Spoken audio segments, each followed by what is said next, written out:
speeding. Everything's speeding. Here we go again. Is that good? A little bit in. Yep. Okay. So, tell me a little bit about your background. What kind of family did you grow up in? So I grew up in a wonderful family, actually. I grew up in a family that was religiously Orthodox, although we moved to a conservative synagogue when I was in my early teens, just having to do with the fact that that synagogue was the only one in the community, but also politically very liberal and very active. My earliest memories are handing out leaflets with my mother at the polling place, going to demonstrations with my parents. My parents were both very active in the civil rights movement, and then later in the anti-war movement. So being engaged both Jewishly and politically was pretty much the way I grew up, actually. And this goes back to my grandparents. My grandmother had been an active member of one of the Jewish revolutionary socialist groups as a young woman, which I found out when I was in college. My father's father was very active in the Democratic Party and actually was county chair at one point, so sat on the state committee for some period of time. So, that was a piece of it. I grew up in a house that was very literate. I grew up in a synagogue till I was 10, where I was related to everybody. I was related to the rabbi and the cantor. My mother was president of the ladies' club. My father was president of synagogue. My grandfather was beforehand. So I was very engaged in that community. When I was in high school, which was in this conservative synagogue, I got very involved in United Synagogue Youth, and invested a lot of my progressive political upbringing in that particular organization. Actually, by the time I graduated from high school, I was co-chair of the National Social Action Committee for this National Jewish Youth Organization. So. Okay. I didn't check focus on that camera. We're good. Okay. What attracted you to working in the Kosher Kitchen? Well, it was commune. And I had been. Now, since my questions are in film, if you could sort of incorporate part of my question. Okay. So, I thought your questions were going to be in the film. Okay. So I think there were a few things that attracted me to the kitchen. One was that I was very interested in living collectively and being part of an activist commune. Let's just do that one more time. Don't look. Okay. Just look. I think that part of what attracted me to the kitchen was that I was attracted to living collectively, having my life reflect my politics. I had lived in communes activist communes of one sort or another from my second year of college. I left the dorms. I went and lived in a house that was doing political work. This was during the anti-war movement. After I graduated from college and spent some time traveling around the country with some folks, by the time I went and lived on kibbutz, which was a commune. And the kibbutz I lived on had a lot of expatriate Americans who had been involved in the anti-war movement, but were also engaged politically with progressive politics in Israel. So when I came back to the United States from Israel, being involved with Gezer, that was my kibbutz, with the kitchen. Just start that one sentence. All right. So when I came back from Israel to the United States, becoming involved with the kitchen was just an extension of the way I've been living. I've been living on kibbutz, and the kitchen was, I don't want to say just another kibbutz, but it was another communal environment which reflected my politics. Okay, good. And it was collectively run, and decisions made by consensus. How did that work for you?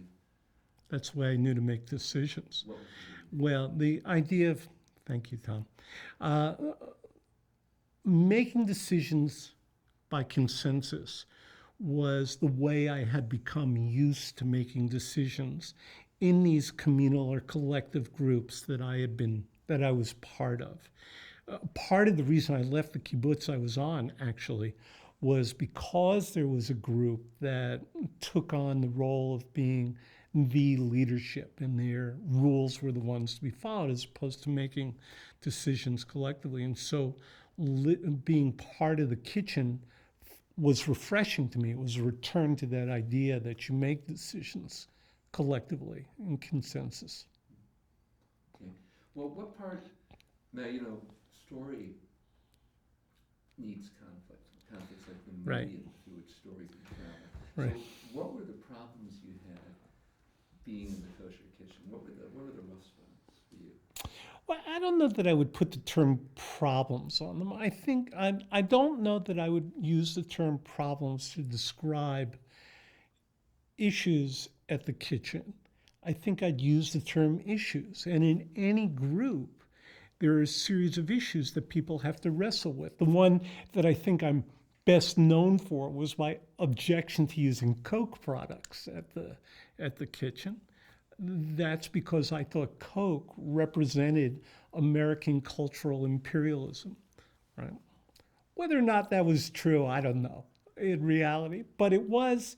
But I think that discussion about how we keep ourselves to a higher standard of how we behaved and what we served was really essential at the kitchen. While we were there, while the kitchen made real efforts to not only not serve food that was the product of exploited labor, but actually did work around why people shouldn't use food that was the product of exploited labor. Non-union grapes, non-union lettuce, for example, is probably the best example of that. Yeah. So, just briefly, how did you solve the Coke problem?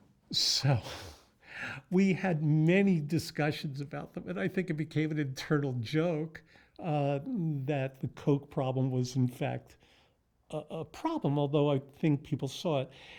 At some point, I think we decided that it became an economic necessity in order to serve Coke products or something like it. And so, part of consensus decision-making is reaching compromise. And we reached a compromise. I think our compromise was that we served Coke products, but we also had fruit juices available for people. The fruit juices were cheaper, too. Fruit juices were cheaper. So They're better for you. Wait a second. Give me the whole answer. Right. So here's what we came up with. So this is, Coke, but the okay. So what we came up with was that we served fruit juices, which were, I think, in some cheaper for people to drink. They were better for people to drink, but we continue to serve Coke products, which I was okay with. In my current life, my wife drinks Coke products. I don't, or I try not to, but this is American society, and we move societies along by making compromises where we need to make compromises in order to move the bar. Did the Kosher Kitchen rub the Jewish establishment the wrong way at any time? I think the Jewish establishment, frankly, hated the Kosher Kitchen. And I think they hated the Kosher Kitchen for a couple reasons. One was that they needed the Kosher Kitchen. There was no kosher alternative. There was no kosher alternative for restaurants in the community. I think they hated the Kosher Kitchen, because we really did fly in the face of their lifestyle orthodoxy. I'm not talking about religious orthodoxy. I'm talking about what they interpret as being orthodoxy in terms of lifestyle, which are two different kinds of things. I know that the Jewish establishment.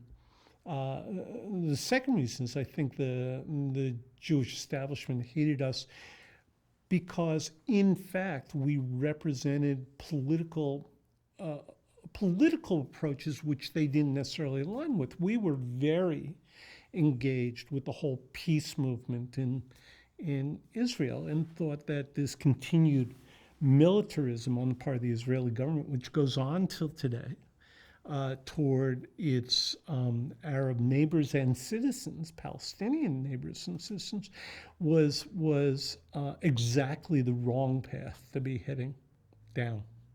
And the fact is, Tom, that I personally didn't return to Israel for 20 years, more than 20 years, because Israel took that position. So the Jewish establishment didn't like that. The Jewish establishment didn't like us politically because we really did engage with the exploitation of labor as part of our political platform, anti-exploitation of labor as part of the political platform that the kitchen had. And I think the third reason was that they didn't like us is that they felt ownership, the Jewish establishment didn't like us because they felt ownership over Jewish institutions and felt that Jewish institutions were the vehicles that should be used in order to reach out to disaffected or the entire Jewish community. But the fact is that they weren't doing it, they couldn't do it, and the kitchen reached large numbers of people, I believe, who otherwise would have had no Jewish connection. I wouldn't be surprised if some of my colleagues, some of my collective members, only related to the kitchen as the Jewish institution that they felt most akin to. That brings up a point. Was someone standing there? Yeah. Ira was standing there, so. No, I don't think that was Ira, actually. No. No, it was Ira Fetter Oh, that was there. Okay. I was gonna say. Oh man. Did that wreck the entire shot? Okay. Because it could have been like you were looking like trying to find the word. So. I was, in fact, Yeah. trying to find So the there we words. So there we Yeah. go. How did the Jewish establishment feel? I imagine that they were totally okay with you guys having High Holy Day services at the Kosher Kitchen. That was okay with them. So one example of how the Jewish establishment didn't like us was that we had High Holy Day services at the Kosher Kitchen, and they objected to it, I think, on for a couple of rules-based reasons. One was that they argued that the center of Jewish life needs to be the synagogue, but for people who didn't participate in traditional synagogues, this is where they had to go. This was where they had to go. And I think the second was that it included, what happens when people pick synagogues is they often pick them based on the sets of rules that people feel most akin to. So an Orthodox synagogue, for example, they'll separate men and women. At the kitchen, we had services which reflected the values that the kitchen itself had. And I think that really disturbed some of those people which saw themselves as being the rules makers for the community.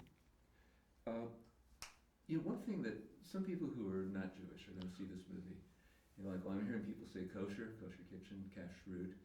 Now, my understanding is what we're talking about is what is fit to eat. And that's subject to some interpretation. So you could say, maybe the Jewish establishment didn't like you because you were subjecting what kosher was.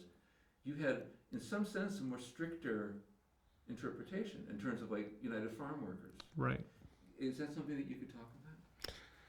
Sure, I can talk about kashrut in the kitchen itself. I grew up in a kosher household. I did not eat non-kosher food, or at least I don't think I ate kosher food, non-kosher food, till literally I was 19 or 20 years old.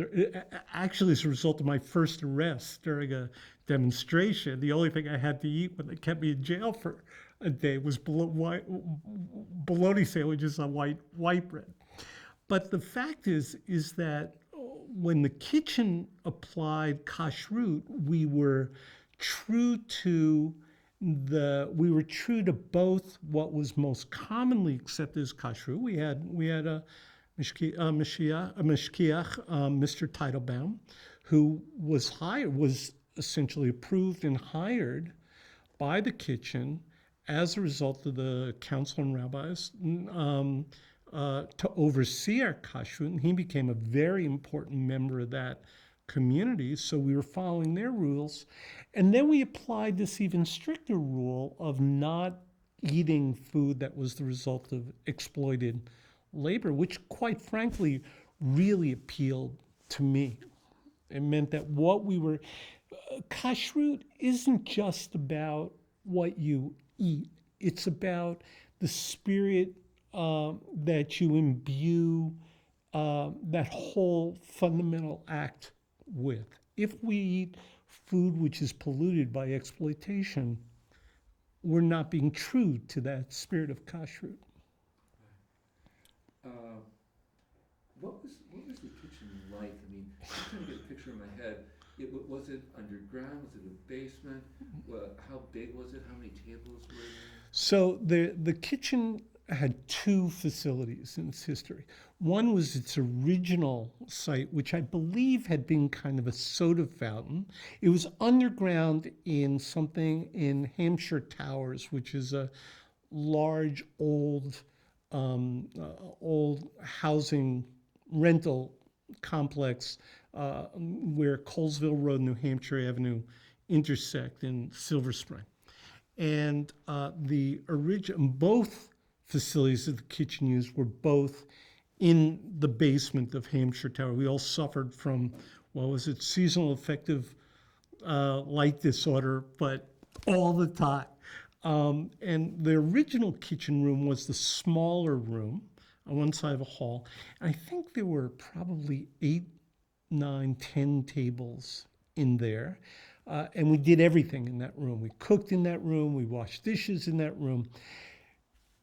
And shortly after I got to the kitchen the first time, we moved the main dining area across the hall to a much larger room, which probably held, 15 or 20, I don't think it was 20, 15 tables, right? And we kept the other room to do food prep and washing, all the stuff you need to do in order to run a restaurant. It did significantly improve our lives when we moved across the hall. One of the really interesting pieces was sort of the journey that people had to go through in order to just get to the restrooms, which were sort of down a dingy hall and then down another dingy hall. And somehow I ended up with the job of cleaning those things frequently, which the others will deny. But in fact, I remember that as being something I did pretty regularly, mostly because I couldn't cook very well. Was running the kitchen easy? So whether or not running the kitchen was an easy task, I don't know how to answer that, actually. I think I didn't have a lot to do with the actual the business part of the kitchen itself. That was much more Ira and Rachel who did a lot more of that particular work. Running the kitchen in general was not particularly easy. Any food service organization is difficult to run. When I lived on kibbutz, my primary job was more or less as the maitre d' of the collective dining hall, and that was a hard job. So, as I recall it, and in running any food service environment is difficult because you have to make sure the food is edible, you have to make sure it's safe, you have to make sure it's a clean place for people to be. And we worked large numbers of hours. There were probably numerous 100-hour weeks while I was at the kitchen. And I do have a distinct memory of people just sleeping on the floor because they were just too tired to go home. But you were getting paid a lot to work at the kitchen. No, we were not getting paid very much at all to work in the kitchen. In fact, people are talking about how much we get paid. I have no memory of getting paid while I was at the kitchen. I may very well have. We were paid in other kinds of ways. Many of us lived together. And so that was a place that was, in fact, part of how we got paid. Although I have to tell you, I never had an actual bedroom in that house. So I went and slept in whoever's room wasn't around that particular day. I think we did have health insurance. I know that we had plenty to eat, both because of the kitchen, the people's food, I think we called it. And I know that we had a lot of good time. I mean, it was hardly necessary to spend, for me, it was hardly necessary to spend money out of my own pocket because that's part of living collectively, actually. I thought I heard something over there. Tell me, do you think that the Kosher Kitchen was important to the community? I think the Kosher Kitchen was very important to the community. It depends on the community you're talking about. We've had a number of conversations about this. I think it was very important to those people who, because they observed kashrut, had nowhere to go if they wanted to go out. So I think that was one piece. I think it was important to a whole group of volunteers and people in the community to whom the Kosher Kitchen became the only Jewish institution they could relate to. I think it was important to those people who were activists because it was another way to engage in activist work in the larger community. And we did real services. We had Meals on Wheels. We had a senior eating together program. We participated actively in the United Farm Workers campaigns. So I think those were, in fact, active. Those were things that people were interested in. I know it was important to a whole group of volunteers who related to the kitchen as a place where they could go and contribute something that they felt comfortable in their lives in doing the work at the kitchen itself. I think it was important to the community that was searching for other ways to think about how you could live your life. And I know it was certainly important to everybody who was a member of the kitchen.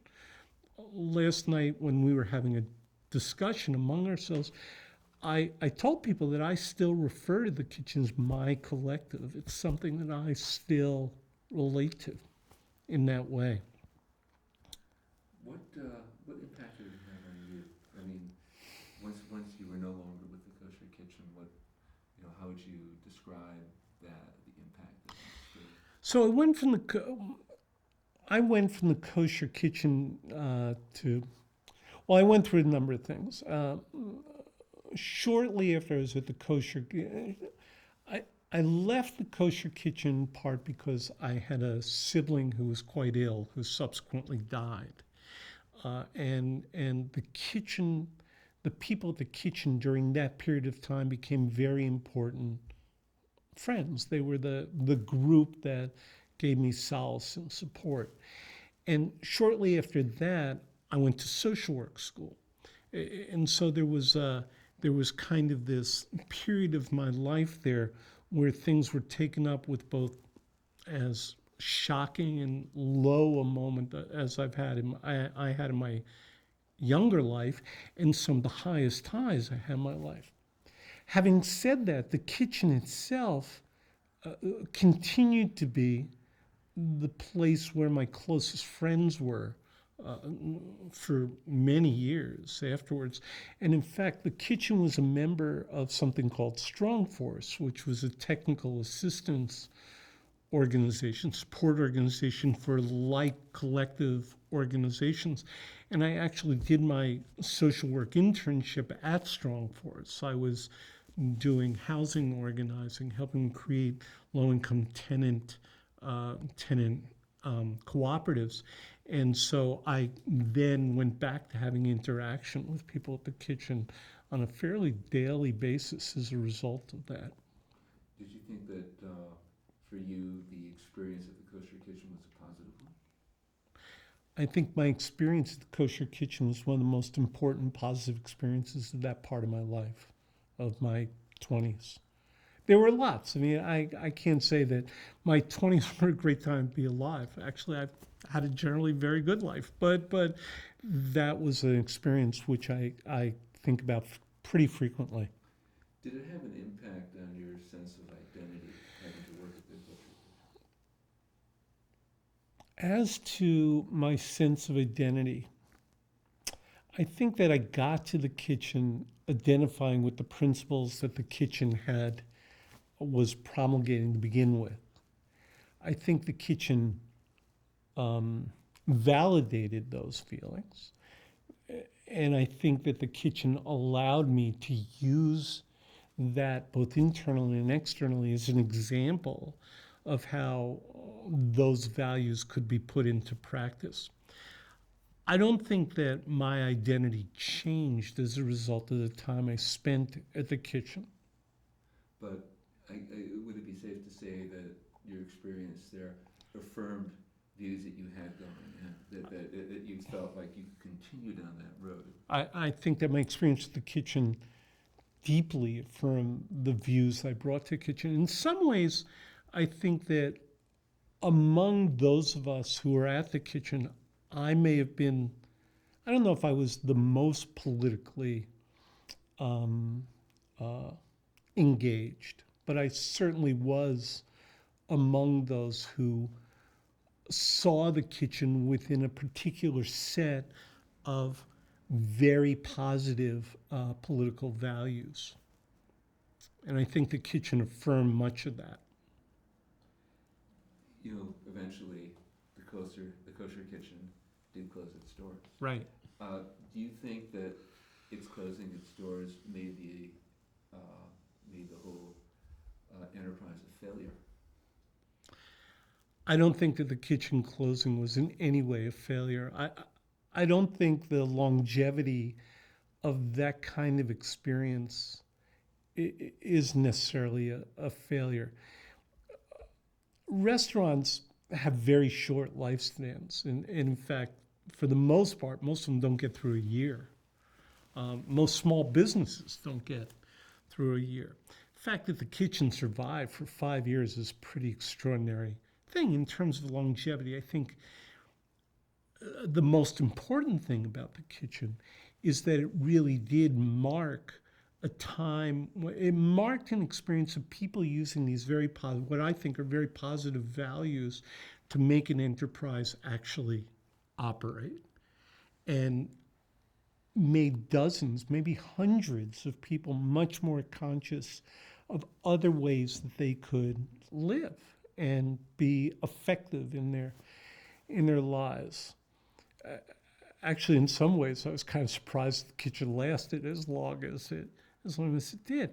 And remember, when the Kosher Kitchen was started, everybody was very young. I think Ira was 25, 24. Rachel, I think, was 21 or 22. So I think, and there were other members of the collective who were much younger than that. Nancy, who you're going to speak to, I think was 17, 16. So I think what the kitchen did was allow people that opportunity to take these ideas they had and integrate those ideas into their lives. And if you look at where people who are engaged with the kitchen then, either as members of the collective or volunteers or frequent customers or part of the community, most of the work that they're doing now is still work which met that standard of engaging and enriching the larger community itself. All right. There are a lot of nonprofit restaurants now across the United States. What do you think about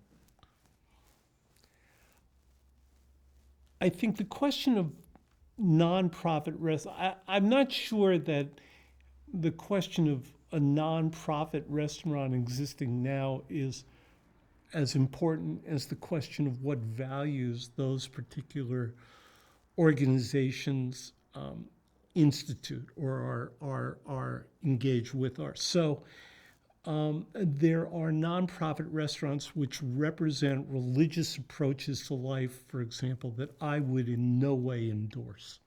Right?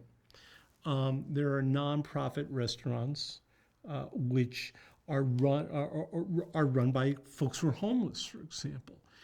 I think that's a terrific approach. There are nonprofit restaurants that exist to support other or part of supporting other community-based enterprises. I knew of a nonprofit restaurant in the Chicago area. It was run entirely by people with developmental disabilities, right?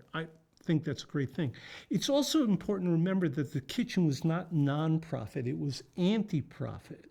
The kitchen didn't just exist as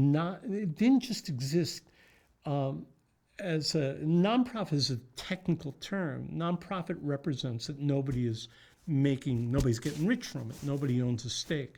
The kitchen was trying to make a political point. And the point was that a kosher restaurant or any restaurant that serves high quality food to the community is a community utility. It's part of what allows the community to exist in a more morally based way. That's very different than just not making a profit. There was a political statement there, and a statement which I think is correct, and it's something that I agreed with at this point. Okay. We're going to be introducing different people, Okay. and I like it when other people introduce them rather than have a narrator say so-and-so, so-and-so. So if I were to give you a couple of names, maybe you could just sort of tell me, like in a sentence, like so-and-so is this. Let's start with Ira.